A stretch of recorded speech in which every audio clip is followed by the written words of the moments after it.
video, I'm going to teach you a little bit about how to create a document, what goes on behind the scenes, and some of the pitfalls that you can have. As you get to know me, you'll see that I make mistakes like everybody else. So I need to go and find out what happened, why something looks the way it is. So sometimes I will make a mistake by accident. Sometimes I will make a mistake on purpose so that you can see.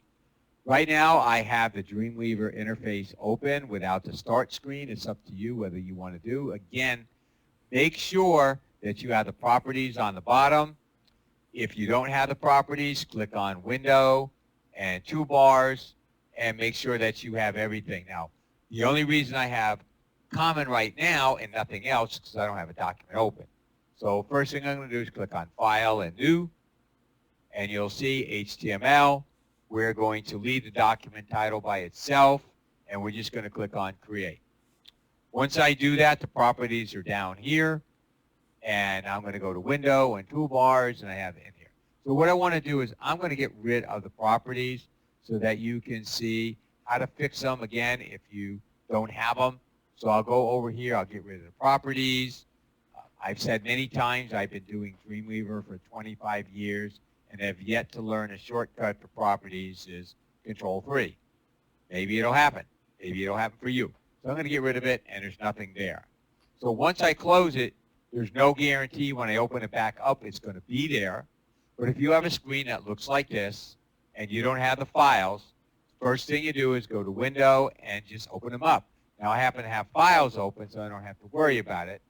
So I'm going to go right now, and I'm going to go to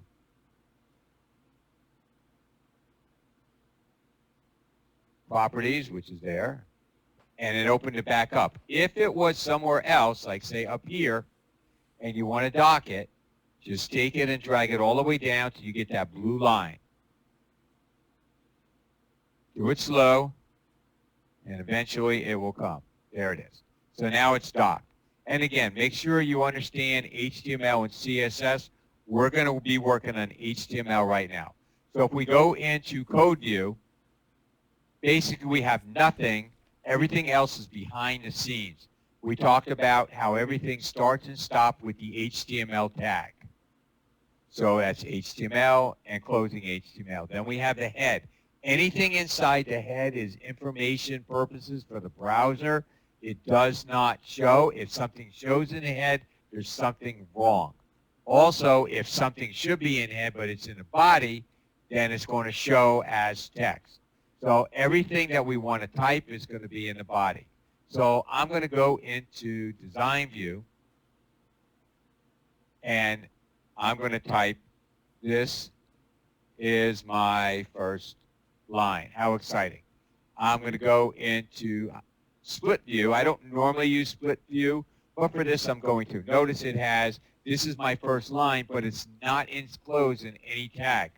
Normally, you want everything to be enclosed in a tag so it gets formatted properly. So what I'm going to do is just hit the Enter key, and notice that it inserted an opening P tag, which stands for paragraph, and a closing. You can think a lot of this is just like Microsoft Word, with paragraphs and lines and numbered list and bulleted list. Notice it also added a second P tag, and it had this thing that says NDSB with an ampersand. That's a non-breaking space. We'll learn more about that. So I'm going to type, this is my second line.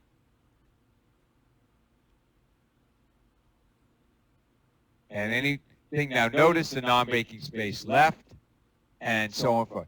This is showing in a different color, just to let you know this is where your active line is. So now I'm going to do something in Code View, so you understand the difference. So I'm going to put, this is my third line. But you notice something's different. I hit the Enter key, and nothing happened. There's no P tag. Now I'm going to do, this is my fourth line. I did tell you I'm not a good speller, and there's proof. So let's go into Design View, and let's see what this looks like. Okay, notice there's no lines between here. This is all on the same line. The reason being is there's no formatting. So let's go into split view. Whenever you hit the enter key, you need to do it in design view. So I'm going to hit the enter key, and that takes care of everything for me. And again, when you hit the enter key, you're going to get what looks like an extra line between it. That is the space that Dreamweaver puts in automatically for you, which can be changed if you want to. Again, everything we're going to do is we're going to do it through what's called CSS. So I want to make my first line bold. So what I want to do is I'm going to select this line here. And I'm going to tell you always, always, always select in code view. You can see this looks like the entire line selected, but it's not. Only this is selected. Now it may be okay, it may not. You always really want to do everything in here. So let's put the B here and put bold. And notice what it did. It put this is my first line strong, and it didn't put a B tag, it put strong. We'll also make it italic, and it's going to add that. However, this time there was no big deal. Other times it could be a big deal. So I highly, highly, highly, let's do this line here.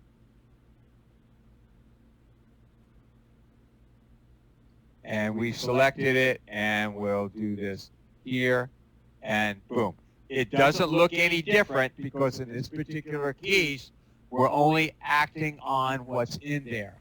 However, there are going to be times that this could cause a major problem.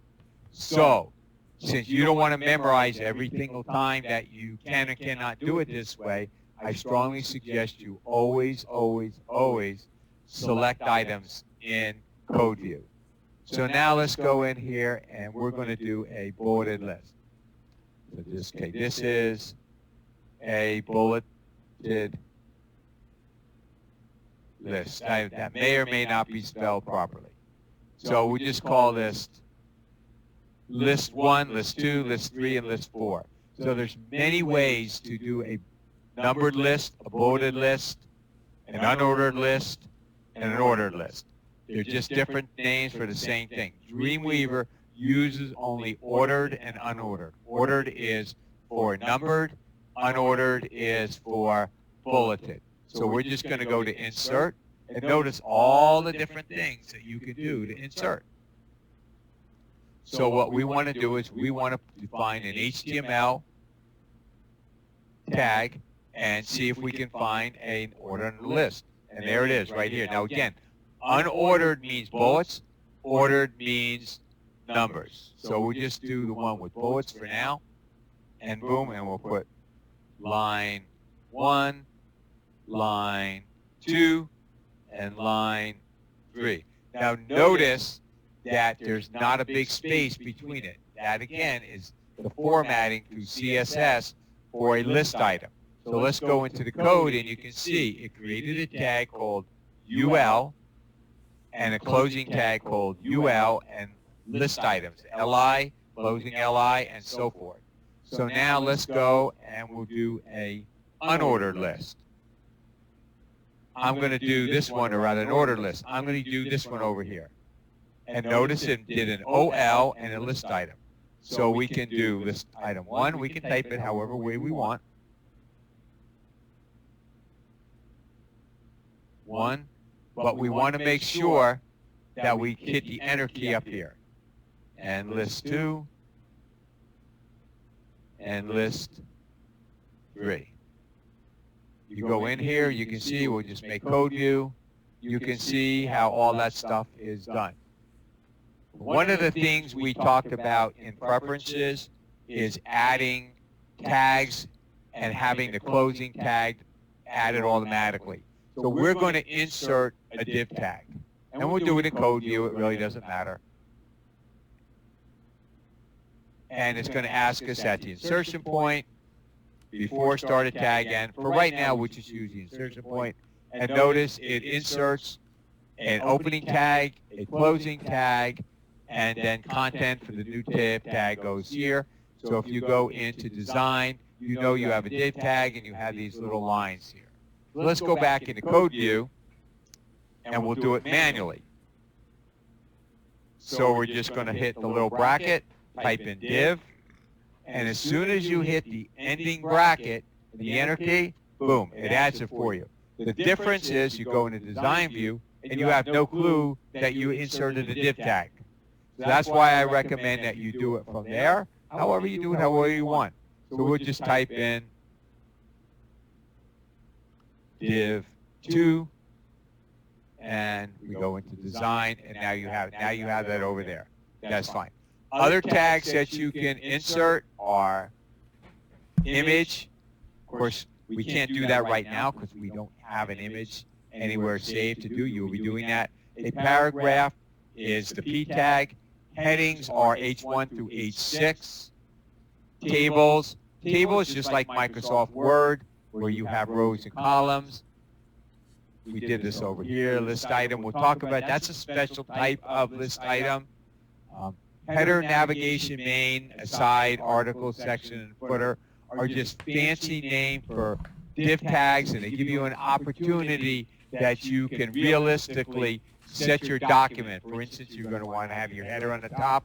Underneath it, you're going to have navigation. Then your main content could be called main. Aside is not really a side, but most people use it for that. We're going to talk about that. Footer goes at the bottom of the page.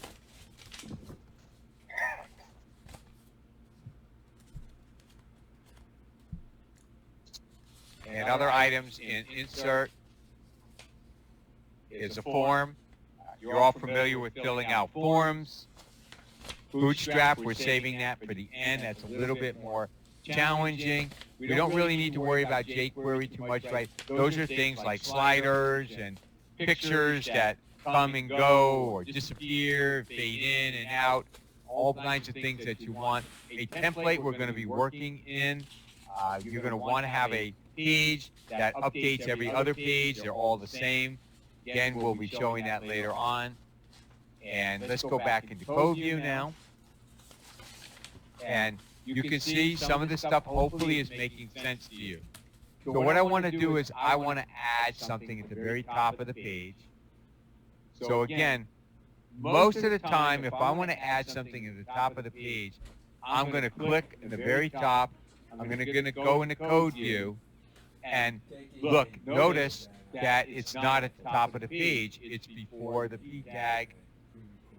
So I'm going to click here, hit the enter key, and I'm going to type, this is my page title, which will not be formatted properly. That's okay. So what I'm going to do is I'm going to click here. Anywhere in here, I'm not selecting it. And I look down here, it says format none. If I click here, it's going to say format paragraph. If I click down here, format paragraph. Click here, format none, because it's a list item. So I'm going to click back up top here, and I'm going to choose format, and I'm going to call it heading. And it automatically makes it different, so I'll go back into code, and notice it added an H1 or an H1 ending tag. Browsers look for these tags to help the search engines find them. So every page you create should have at least one heading tag. Then you can use other headings like H2, H3. Those are like subheadings. Now that we have this done here, we want to save it.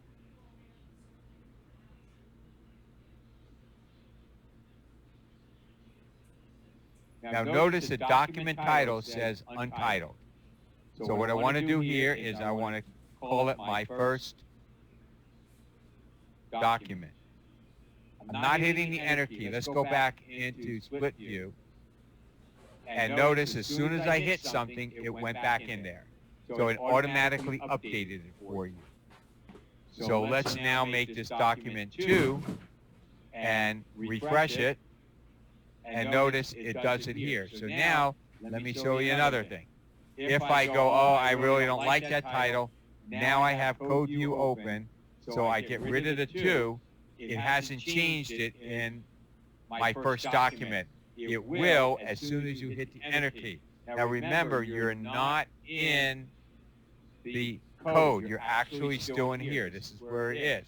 So if you hit the enter key or click anywhere outside of it, it will add it. So I'm going to hit the enter key, and boom, it's done. So let's go back into design, and we have a page that kind of doesn't do a lot, but hopefully you learn what's going on. I'm going to click on save, and I'm going to save it as my new verse. Once I click it, don't choose it on site, we would just click on save, and you're good. And notice my files have this. I had already created that as well. This over here just means it's in the root. You can hear it. So you're good. And later on, as we do things, this is going to be where you get a file. That means download it from the server, and this is upload it from the server. You're going to see that later on. Do it should have your sites all set up for you. I'm going to go into manage sites for me, and I'm going to go into my first site, and let's just edit this here, and let's see what the servers are. So you can see I have one. You're going to have something very similar here to you. The only difference is the username is going to be your student SAM number, not your student ID. I will give you your numbers, so what you need to do is send me an email, and I will respond with it. So you're going to put your username here, which is going to be a play on some numbers and your actual name. Your password will be the same password that you use to log into everything. And then you're going to click on test. So I'm going to do test to see what happens. And hopefully, and it connected. That's good. Do It says you can do this both from home and on the GoBarry site. You're not going to be able to do it at home unless you have Dreamweaver. I have Dreamweaver Home, but I want to work off this so that you guys can see what I'm doing. And we're good there. Click on done. And that's all there is to it. So hope you have a wonderful day. Please make sure that you let me know if you have any questions whatsoever. You can either email me, or if it's important that you want an immediate response, then you can call me or text me. One thing also, I encourage you to check your emails every day. I'll be sending out a lot of information. If you don't check your emails, you won't get it. So make sure that you do. You can put your emails on your phone so you don't have to log in. It's really very simple to do. If you need help, you can call Do It, and they'll be more than happy to help you with it. Okay, you have a wonderful day.